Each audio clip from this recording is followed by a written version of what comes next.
the H.A.T.A.E podcast.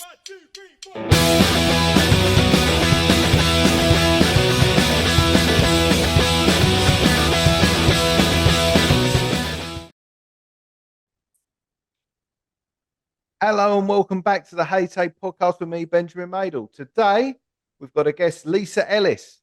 She's based in the south of England. How are you there, Lisa? I'm all right. Thanks for having me. No trouble at all. Thank you very much for coming on. Now, as we do, we like to dive straight into it here. How did you get started in hairdressing, Lisa? Crikey. Well, it was actually a lockdown thing, believe it or not.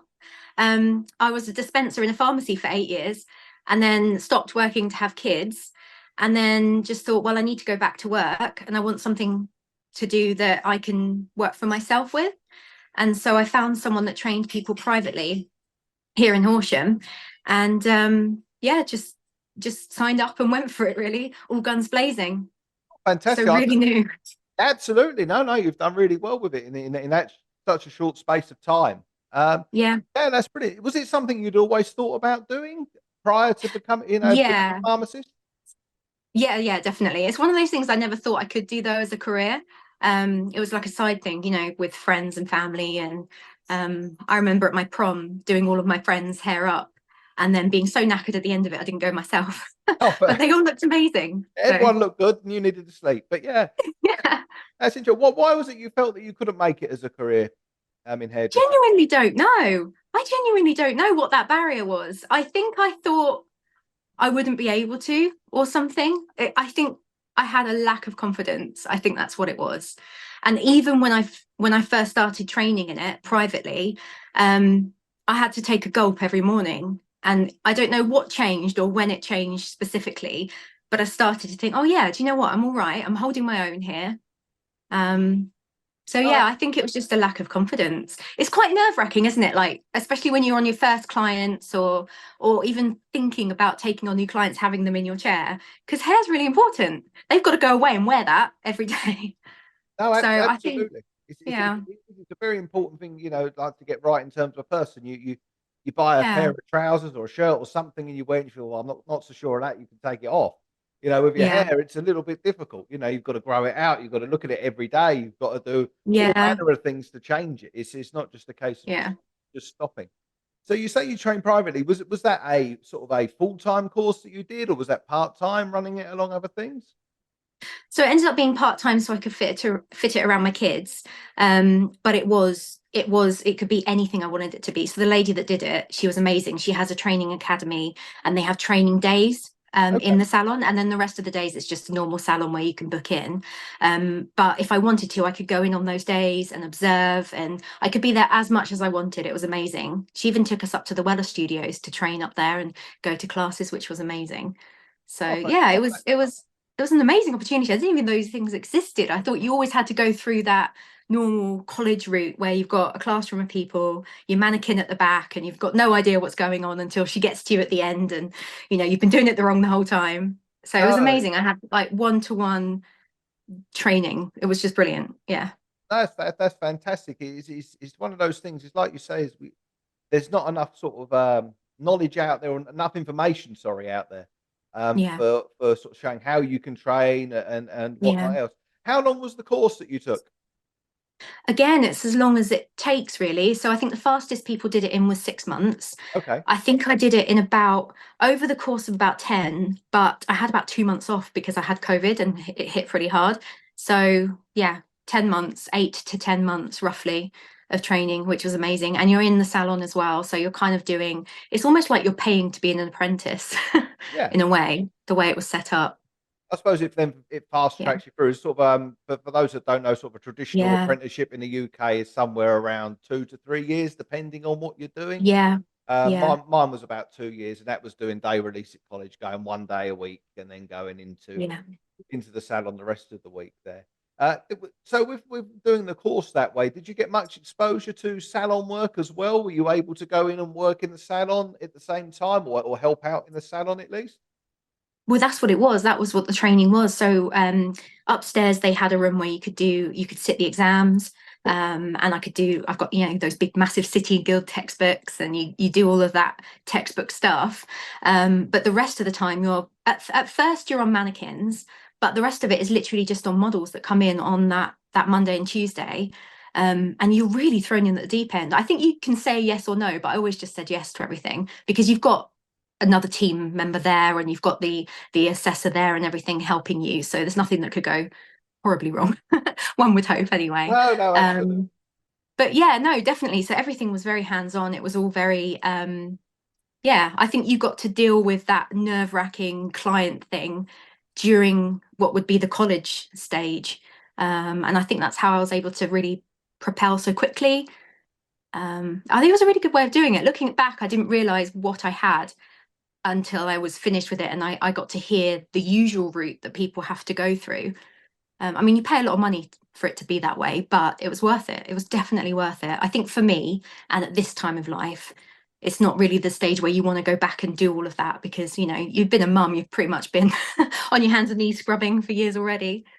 Yes, yeah, Yeah. that's the thing. It is, it's quite a nice thing that you can do. I mean, if you don't mind me asking, how old were you when you went back when you went to start doing hairdressing? Oh, so I'm 39 now. Okay, So crikey, I don't even know what year is it. it's 2024, so it's a Yeah, bit, so it yeah, was 4 years ago. So I was 35. I must have been 35 around yeah. that. Yeah. So Yeah. that's obviously, you know, a big change, isn't it? Starting at that age, like you say, you had your children, you'd had a Yeah. career beforehand. You know, it does just show Yeah. that you can take hairdressing up at any age. You know, You can. at Yeah. any point of life. I mean, I thought I'd stay quite late. I was 22. I just turned Yeah. 22. And yeah, obviously, you know, going back the college route at that point was okay, but I could imagine trying to do that in maybe, you know, a couple of years ago at 35, you know, Yeah. that would have been something I probably wouldn't have been able to do.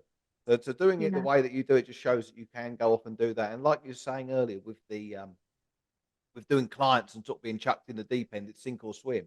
And sometimes Yeah. I think that is a very good way of Yeah. learning because you've got to do it. You know, essentially, Yeah. most people will swim. You know, you've got to do it. And it Yeah. helps you overcome those sort of barriers of fear and whatnot else.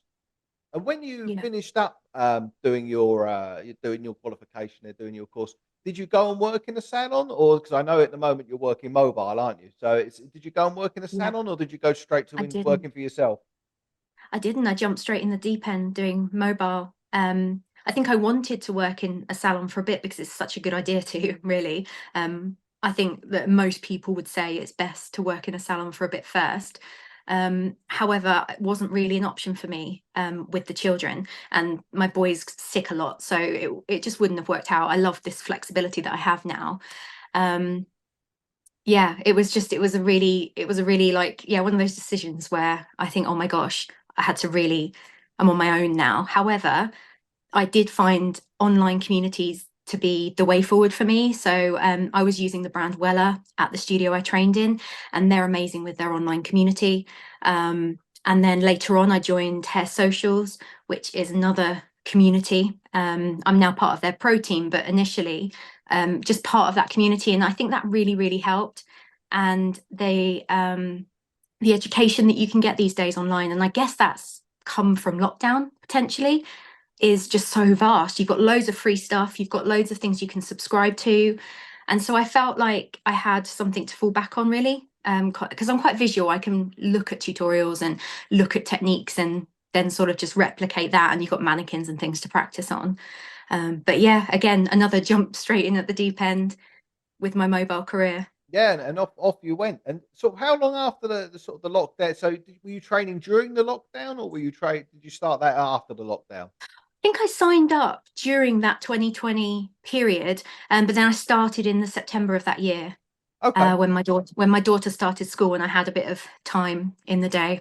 Yeah, so everything was still a little bit up in the air with being you know, are we going to be able to do anything? Are we going to work? How do we work? And whatnot else. Yeah, yeah. I suppose, did you find that challenging as well, sort of working, or was it one of those quite lucky things that you didn't know anything different to it? So you sort of were Yeah. just able to go with it and just think, well, we'll see what happens. Yeah, I mean, apart from wearing masks and things, there wasn't really anything different. But I do think I was quite lucky. I did feel for a lot of people that had to work through that lockdown period, and then all of a sudden you're out of work because it was just one of those industries. I had a mobile hairdresser that came to do my hair, and that was tough as a client. Like, when's she coming back? So, yeah. I was really lucky. I do feel like the whole thing, I've been very, very fortunate. So I do listen to other people and think, oh, wow. And I hope this is the start of like things changing as well, because I hadn't heard of private courses and being able to train this way. And I wonder if a lot of people have been working more mobile, more self-employed since lockdown. Oh, Because certainly. it works for me. Yeah. Oh, certainly. I mean, I had a lady on yesterday that's on another episode, and we were talking about that. And her daughter runs 3 salons, and sort of there was Wow. lots of people went, after lockdown. It was a Yeah. case. I think it's, people left the industry. People then went self-employed. They went mobile. Yeah. I think it did. I think it is a spur to the industry. Was like, well, something's got to change. I feel Yeah. it was on the verge for a long time within hairdressing that something needed to Yeah. change, and I think was then that was the catalyst. I think people sat there and thought, well, Yeah. we've got to do something different here. You know, Yeah. it was a very difficult time for business, but if you used it right, it was a very good time for business. You could sit there and think about things and how things are going to evolve and change. How did you find going about getting clients and whatnot after? Obviously starting out mobile. You just finished your course. You've just qualified. You then Yeah. go mobile straight away, which isn't it's now a bit more common, but certainly wasn't before lockdown, going straight to No, mobile. I know. How did you find you were getting clients? How did you find building your clientele? Yeah, so I was quite lucky that I had a big community around me of mum friends, and just, general friends that gradually sort of saw me evolve as a hairdresser from training. So I think the best thing I could have done was get on social media. And I started off, originally it was just my own personal Facebook profile, my own personal Instagram. I would put before and after pictures up. And then I would just get some interest from people. And every time I had a friend around for coffee, it was like, oh, do you want to practice on me? I need a trim. And can you practice on me? And then my lovely family members that, were brave enough to let me get color on them. So I gradually built up a portfolio. And I think the friends that I did have were enough as an initial clientele to get going with. And I think the more I pushed on social media, the more it grew. And so now I've got a bit of a big client base, like I'm a bit oversubscribed in a way, which is amazing. But I think it grew really organically just from using social media, just from posting before and after photos and people thinking, yeah, I want a bit of that. So Yeah, I was really lucky, I think. yeah. And I think this time of life, being, in such a strong community of mum friends, seeing them every single day on the school run, I was quite fortunate. Yeah, so you're in that local community. You're sort of like That's you the say, one. Yeah. you're seeing the children. It sort of as it spans that group, doesn't it? That you speak to. On Yeah. Facebook as well. It's a fantastic little resource for that Yeah. sort of thing. It really is. I mean, when you sort of started doing clients, I mean, do you work full time? Do you work part time, or do you sort of just pick and choose as you feel week by week? I tend to do the school hours, so I'll do the school run, drop the kids off, come back home, get my kit, get in the car. If it's like a big colour, it's probably just that one client that day, and Yeah, then I'm back in time for the school run again. But sometimes you can fit a bunch of cuts and maybe a root colour or something in there. But it tends to be 9 to 3 generally. Sometimes I go back out after school or do weekends, especially for weddings. But yeah, I like working just in school time so then I can focus on being a mum as well. Because that's like a full-time job too, yeah, isn't it, yeah, yeah. really? That's a second So full yeah. time job. But it's Yeah. it's it is it's brilliant that it sort of showcases that you can sort of hairdressing is certainly an industry and a job where you can have most of it. You can't ever have it all, but you can always have most of it. As you Yeah. can, you can do the bit where you're looking after the kids and you're doing that bit, and then you can Yeah. also have your business on the side and sort of work around. Yeah. It's a fantastic industry like that. You Yeah. mentioned you did bridal work.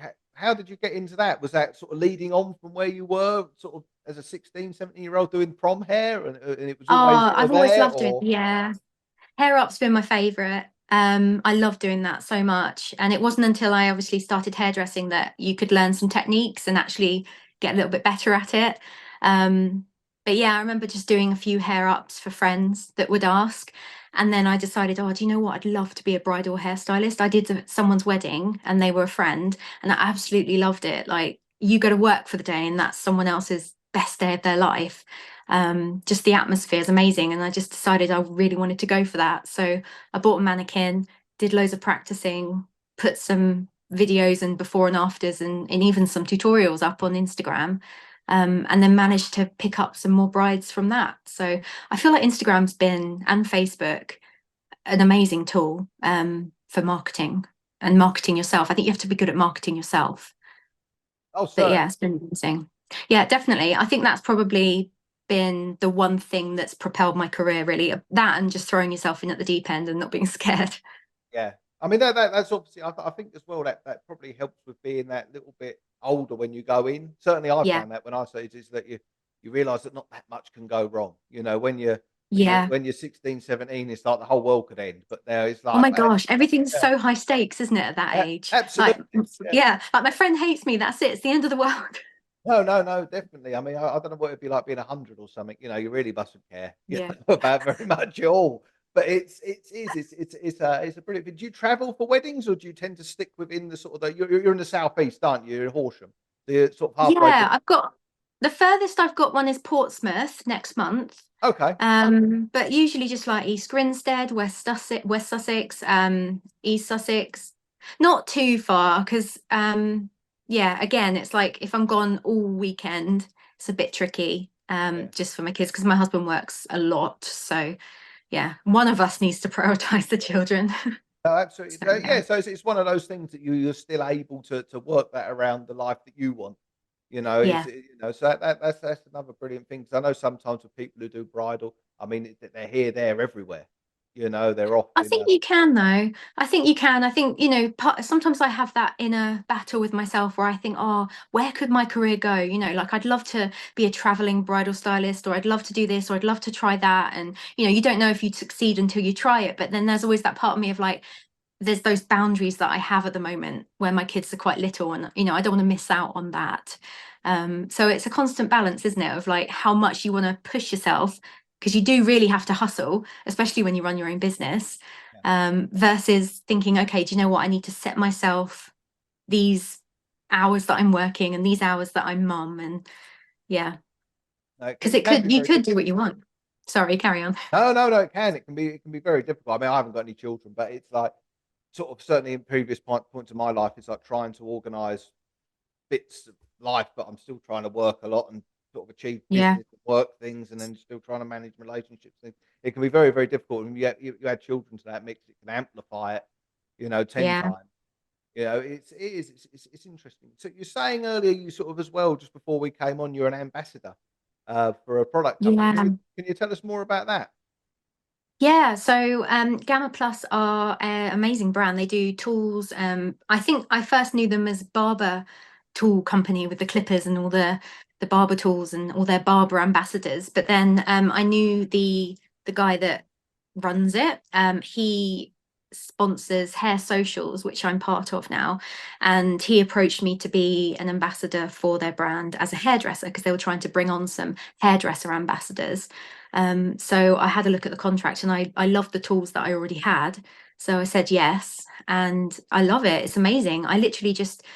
I love filming what I'm doing anyway and creating that content already as part of marketing myself. So, being able to just tag in other people and highlight that brand as well didn't feel like too much of a stretch.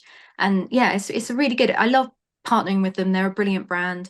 And there's quite a few hairdressers on the team now, and they're just amazing. They're really talented. It's amazing seeing what they do and what they create. And again, it's just giving me that online community. And I think that's why I go for these things because you can be quite lonely. It can be quite lonely as a self-employed mobile hairdresser. You don't have that team of colleagues around you. So yeah, any relationships you can strike up online are really valuable, really valuable. No, no, definitely. So you're saying earlier to you sort of with your content creation and whatnot. I I didn't realise that you'd only been doing hairdressing such a short period of time as well, looking at your work and whatnot. It's just sort Thank of you. you're seeing sort of you've done really well at getting yourself out there. I mean, how did you go about starting that? Was there a conscious method that you followed, or was it just sort of a bit of trial and error?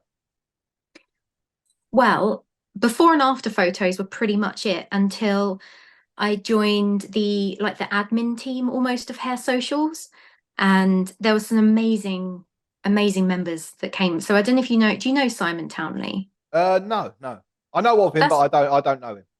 Are you familiar with Hair Socials, Yeah, I know. the Yeah, online yeah, yeah. community? Yeah, so we've got a pro team. And up until that point, we were just kind of like there as sharing content with each other and admins. And then he wanted to bring on some educators and people that were like specialists in all the different areas, so like Vivids, Bridal, and all kinds of, you know, like blonding and that sort of thing. And he created this pro team. And I remember having a conversation with him where I was going to join just to be admin, just to be like, you know, welcoming the members or whatever. But then I don't know what happened. I felt like I ended up saying yes to being part of the team and putting out educational content. And I kind of thought, oh my gosh, because I'd never done anything like that before. I'd never made a reel apart from like a transition before and after type thing, but they weren't very good. And I just said yes again, another throwing myself in at the deep end moment. But then with this one, I feel like it kept me up at night for about 3 or 4 nights. And I was like, I'm going to just message him and say, do you know what? I'll just do admin. But then I thought, do you know what? Why don't I see if I can do it? What's the worst that can happen? Another one of those things, I guess, that comes with age. What's the worst that can happen? And so I just kind of, I don't know, blagged my way through it and started learning how to do reels. I just, any tutorials I could find, having a play around in the Instagram app. And it turns out I enjoy it and it turns out I'm okay at it. And thankfully, I think I'm holding my own on the team now, which is great. But I don't know, I don't have an amazing kind of, this is exactly my process for you. I kind of just threw myself in there and fumbled around until I got it, really, learning I, as I go. I think most of the time that's the best way to go. You know, you can Yeah. find out what works, what doesn't work, what maybe works a little bit and improve it, and things like that. How long would you say you spend a week on creating content? Oh, Christ. It's a day, really. Yeah, A yeah. long time. Yeah, a long time. So I don't tend to take that long getting the content when I'm with clients. It's really not that hard. You can get quite a lot in just the one client, but the editing, a few hours a day, I reckon. Too much, my husband says. So Too much, he says. That's it. Yeah, it is. too I think much. that's something that a lot of people don't appreciate is the amount of time that it takes to Yeah, create. it's an investment. Absolutely, create good Mhm. content. It takes Yeah. a while. We'll see where it goes with AI. I've seen a few tools around now that seem to be able to do something, you know, that's okay now. So in a couple of years, it will probably be really good at it. And that'll be a very nice. Yeah. There's some templates because I remember when I first started, you could use the templates that are on the Instagram Reel app. Sorry, the Instagram app. They've and some of them are okay, and then you just add your own content in, and it does it for you, which is great. I like having the control now of doing it myself, but that's a really good option. But I imagine they're pre-made by people, but I imagine AI could make templates and things, couldn't it, in the future? I suspect so. I suspect it's Yeah. already capable. It's just I don't know how to use it. It is. It's like you say. I'm glad you said that because it is. Like I say, a lot of people just don't appreciate how long it takes to create this content. It was something that I struggle with my business. I was lucky when I was growing my business. I Yeah. content wasn't really a thing as such. You could just create a couple of adverts or just put a nice post up with a nice haircut and it'd be good. You know, Yeah. that's Yeah. fine. Now it will just get lost in the mire Yeah. of sort of all the content that's out there. And you enter a lot of rewards as well. I've noticed. Is that something that Yeah. from the very start you did, or is that something that you sort of grew No. into? No, this was the first and only one. My one of my friends that is also on the Hair Socials Pro team, she won Best for Blondes last year at the Hair and Beauty Awards, and she told me to go for it. And I thought I wouldn't get as a finalist, but I did. So I was thankful for that. But yeah, that was pretty nice. Yeah, That is was that nice. So yeah. what was the process for that? Did you have to send in pictures of your Um work, or was it more of yeah. a biography type of thing? Yeah, you pay oh, what was it? £18 or something, something along those lines, to enter essentially. And then they send you a form which you have to fill out and you have to upload loads of your work, loads of videos, loads of reels. And then you have to fill out like little paragraphs to all these questions of why you think you should win and why you're good and all of this kinds of stuff, like you're trying to just kind of sell yourself almost. I don't know, it felt a bit awkward doing it, to be honest with you. Like you enter yourself, normally you're nominated for things like that, aren't you? But she encouraged me to go for it, and I thought, well, why not? Why not? It's good. it's good publicity, because I think there is an element of imposter syndrome when you are so new in the industry, because I think years behind the chair is something that's really valued in this industry, and I don't have that many, about 2 now years behind the chair. So people look at that and think, oh, you don't really know what you're doing yet, you're just a baby. And you know, that's probably true in a lot of ways. However, I've put the hours in, I've put the work in, and it's nice to, you know, to see that that's appreciated just in and of itself. Hopefully 10, 20 years, this will be all over and I won't have any more imposter Yeah, syndrome. But it normally doesn't go away. You know, that's what oh, I, you know, that's don't what say I've that. found. No, no, no, no, no, but it's good. It's a good thing to have. It keeps you working hard. Yeah. It keeps you Yeah, wanting to it keeps prove you. it. Keeps you wanting to Yeah. prove yourself, and whatnot else. I mean, I've spoken to sort of, I won't name names, but you speak to sort of household name hairdressers, and they're the same. You know, it's like all the good ones are always nervous that they're not good enough. That's what keeps you Yeah. that's what keeps you getting better. If you think you're the best and brilliant, you may as well call it a day now. It Yeah. doesn't work because you can't. You just sort of stand still rather than continue to move in different places. I feel. Oh, you can't. You if you stand still, you're going backwards in this industry. You Oh, really are. absolutely, absolutely. Now, sort of look into the future there. Are you always going to stay mobile, or is there sort of thoughts of maybe going out and opening a little studio, or opening a little salon, or opening a big I'd like salon? a home salon. I think would be the way forward, because then I get the best of both worlds. Even if that's hybrid, I've got little old ladies that want a shampoo every couple of weeks, that wouldn't be able to come to me. But I would love to have my own space. At the moment, our place is too small, but hopefully we'll move in a couple of years, stay in the same area, but somewhere with space for a home salon. That would be, I mean, it's not massively ambitious, but for me, that's like, yeah, that would be lovely. That would be so nice, because packing your kit and unpacking your kit and all the travel, it adds so much time onto your day. I think the hardest part of any colour service for me is packing my kit. Yeah, Literally, like the most annoying kind of what, I mean, you don't want to forget anything either. You don't want to get there and you've left all your foils at home or something, which I have done yeah. in the past. Or you haven't got enough, Um, or yeah, yeah, yeah. It is. yeah, and then you're cutting up kitchen foil going, I'm so sorry, I'm so sorry. Yeah, no, But yeah, we've all been there. That's for sure. That was something. I'm glad you said that. That was something that I found when I started my business in Germany. I evolved up to like a small studio space, and it yeah, was doing mobile was the most difficult thing. 'Cause it did get to a point, and I'm sure you're getting close to it. But if you're not already there, is you can't do any more people because of yeah, the traveling in the day. Is you know you that's it. maybe spending a half an hour traveling somewhere, so that means you've got to Yeah, travel 15 minutes, half an hour to get back to someone else. Yeah, that's yeah, another couple of haircuts maybe in there. yeah. Do you tend to sort of when you're working mobile, you tend to stick to your very local area, or do you move out to sort of slightly further out and do days in different locations or different areas, or do you just tend to go wherever Yeah. people are booked?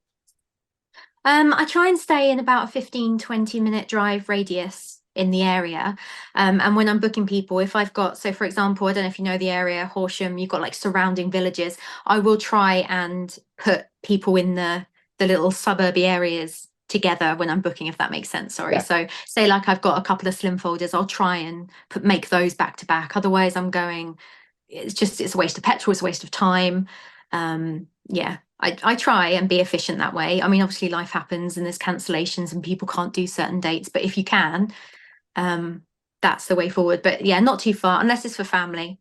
yeah. No, no, Yeah, that's good advice because it is. It's a very easy thing to do as a sort of as a hairdresser, especially as a mobile hairdresser. Is you're ending yeah, up going, right, oh, I've got to book this one in, I've got to do this, that, and the other. And like you say, you sort of use your time inefficiently, and that's what we sell. As yeah, hairdressers, people who work with our hands is time. So yeah. it's a very, very important thing to think about there. No, it is. Well, thank you very much for coming on today, Lisa. It's been That's brilliant all right. having Thanks you for on. having me. No, no, no trouble at all. Thank you very much. Have a good time. We'll see you next time. Bye bye. Bye.